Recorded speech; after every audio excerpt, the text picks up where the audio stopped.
Assalamualaikum warahmatullahi wabarakatuh. Honorable judges, ladies and gentlemen, my name is Iqlima Aydin Neubrillah. On this occasion, on this debate session with a motion, this House would adopt student loan mechanism in Indonesia. Some people may think that lending money to college students is a great idea and will go a long way toward covering their educational expenses. But in fact, this is what will create a time bomb for Indonesians' young generation. That's why I totally disagree with this motion. We all know that the time right after graduation or fresh graduates is the best time for someone to start their career and become financially independent. But with student loan, people who should be focusing on financial freedom are instead focused on paying off their student debt. Just imagine, if their first paycheck already been deducted to pay off student loan for the next 5 years, people will postpone buying a home, investing, or marriage. Okay, so now let me explain my arguments. The first one, with the availability of student loan, students are getting used to being in debt and will certainly slow down the economic growth in our country. Because student loans force young people who have no income and lack financial literacy to sign loan agreements worth 100 million. When they're graduated from university, they go to work, but their first paycheck would deducted for the loans. Therefore, I strongly disagree with this motion. Because in the future, a small steps like this would be a time bomb for themselves. Okay, the next argument. Student loans will make a new burden on graduates from low-income families. In reality, many young people in Indonesia are already facing the heavy burden. Many of them are sandwich generation.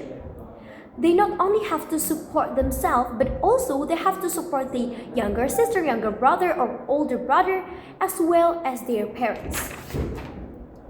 From this, we can see that student loans will only make it easier to get through college. But when the graduation day comes, they'll be shocked by the high cost of tuition. And with their paycheck constantly being deducted to pay off debts, they will find it difficult to support their family and even to provide themselves.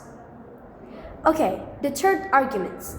UKT inflation is rising because universities assume that all students are wealthy and have a lot of money.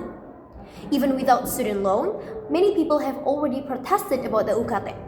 Now, if the student loan system is actually implemented, the UKT hike will continue. Of course, students' debt will continue to grow because of the UKT hike.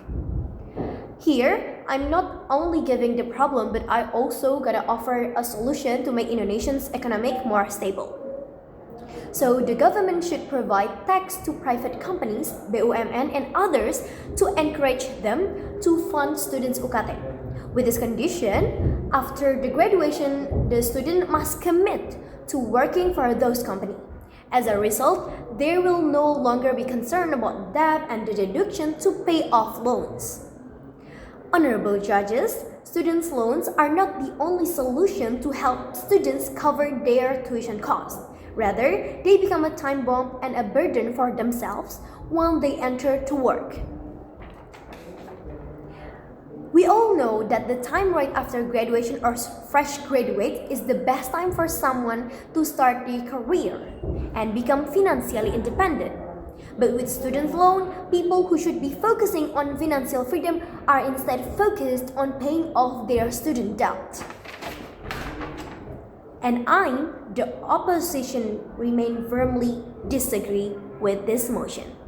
Thank you.